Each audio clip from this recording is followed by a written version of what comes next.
সবাইকে আসসালামু আলাইকুম। রিয়াজ কিচেন থেকে আবারও হাজির হয়ে গেলাম খুবই লোভনীয় একটি রেসিপি নিয়ে। আজকে এমন একটি তরকারি রান্না করব যেটা অনেকের কাছে অনেক পছন্দের, আবার অনেকে এগুলো খেতেও চায় না। কিন্তু যেটাই হোক, তরকারিটা খেতে ভীষণ মজার হয়েছিল। আমি আশা করছি আপনাদের কাছেও ভীষণ ভালো লাগবে।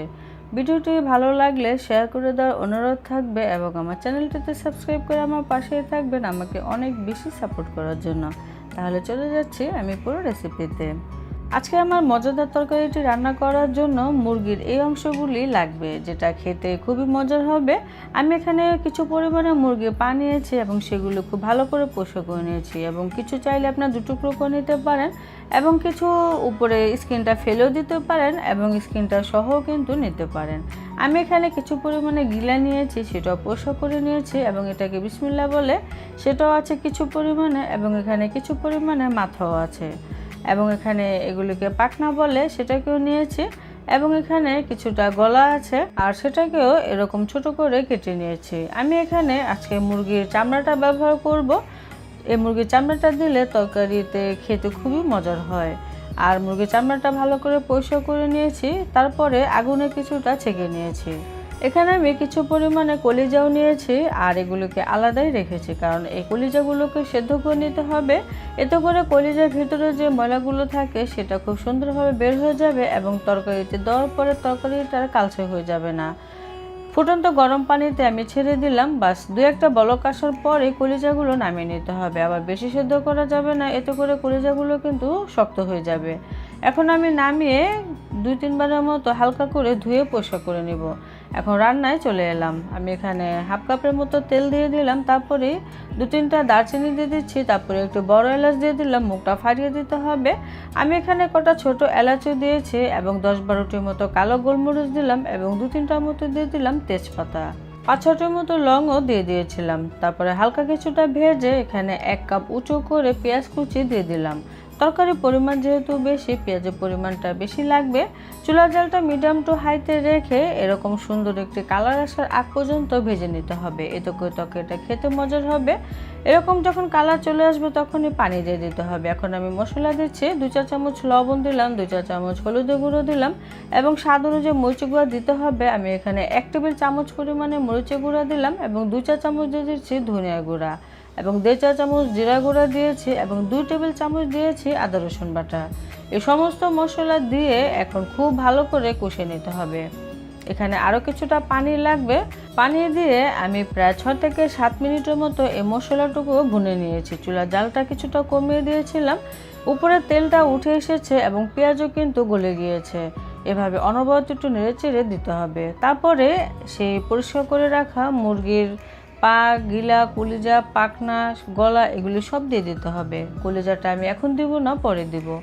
এই মশলার সাথে খুব ভালো করে নেড়েচেড়ে মিশিয়ে দিতে হবে। চুলার জালটা এখন আমি কিছুটা বাড়িয়ে দিয়েছি, মানে মিডিয়াম টু হাইতে আছে।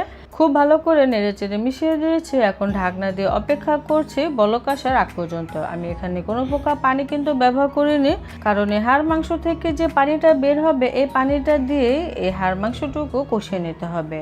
আমি আবারও নেড়েচেড়ে মিশিয়ে নিয়েছি।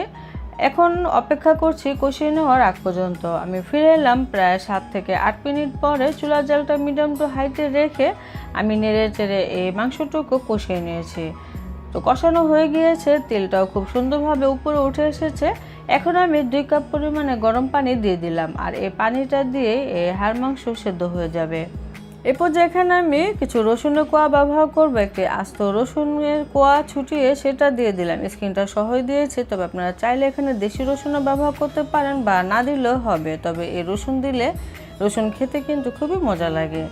এখন আমি সেই সিদ্ধ করে পরিষ্কার করে রাখা কলিজাও দিয়ে দিলাম, দিয়ে খুব ভালো করে নেড়েচেড়ে মিশিয়ে দিলাম। চুলার জালটা এখন আমি মিডিয়ামে করে দিব, তারপর ঢাকনা দিয়ে অপেক্ষা করব পুরোপুরিভাবে বলক আসার আগ পর্যন্ত। আমি প্রায় 6 থেকে 7 মিনিট পরে ফিরে এলাম, মাঝে নেড়েচেড়ে দিয়েছিলাম। এখন এখানে আমি কিছুটা লবণ দিয়ে দিলাম। আমার এখানে লবণটা কম হয়েছিল, আমি এখানে আরও আধা চা চামচের মতো লবণ দিয়েছি, তারপরে নেড়েচেড়ে মিশিয়ে দিয়েছি। এখন এটাকে শুধু রান্না করে নিলেই হয়ে যাবে। আবারও ঢেকে অপেক্ষা করলাম। তো এখন আমি ফিরে এলাম, মাংসটা হাড়দি সব সুন্দরভাবে সেদ্ধ হয়ে গিয়েছে এবং ভুনা ভুনা হয়ে এসেছে, পানিটাও কিন্তু শুকিয়ে এসেছে। আমি এখন এখানে কিছু আস্ত কাঁচামরিচ ব্যবহার করলাম, এতে করে এর ফ্লেভারটা খুবই ভালো আসবে। তবে আপনারা যদি ঝালটা বেশি খেতে চান কাঁচামরিচগুলো কেটেও দিয়ে দিতে পারেন। এখন নেড়ে চেড়ে মিশিয়ে দিচ্ছি। তবে ঝোলটা একটু দেখিয়ে দিচ্ছি, আপনারা চাইলে এরকম মাখা মাখা থাকা অবস্থায় বা হালকা ঝোল থাকা অবস্থায় নামিয়ে নিতে পারেন। তবে আমি আরেকটু ভুনা ভুনা করব। এখানে আমি 1/4 চা চামচের মতো জায়ফল এবং জৈত্রীয় গুঁড়া দিয়ে দিলাম। আমার ঘরে এগুলো গুঁড়ো করা ছিল, সেখান থেকে কিছু পরিমাণে দিয়ে দিয়েছে, এতে করে এই টেস্টটা কিন্তু অনেক ভালো আসে। তারপরে আমি ঢাকনা দিয়ে 5 থেকে 6 মিনিটের মতো রান্না করে নিয়েছি। চুলার জালটা ছিল একবারে লোতে। তো ঢাকনা উঠিয়ে নেড়ে চেড়ে দিলাম, তখন এটা হয়ে গিয়েছে, ভুনা ভুনা হয়ে এসেছে এবং পানিটা কিন্তু অনেকটাই টেনে এসেছে। আর এরকম ভুনা করলে কিন্তু খেতে মজা লাগে।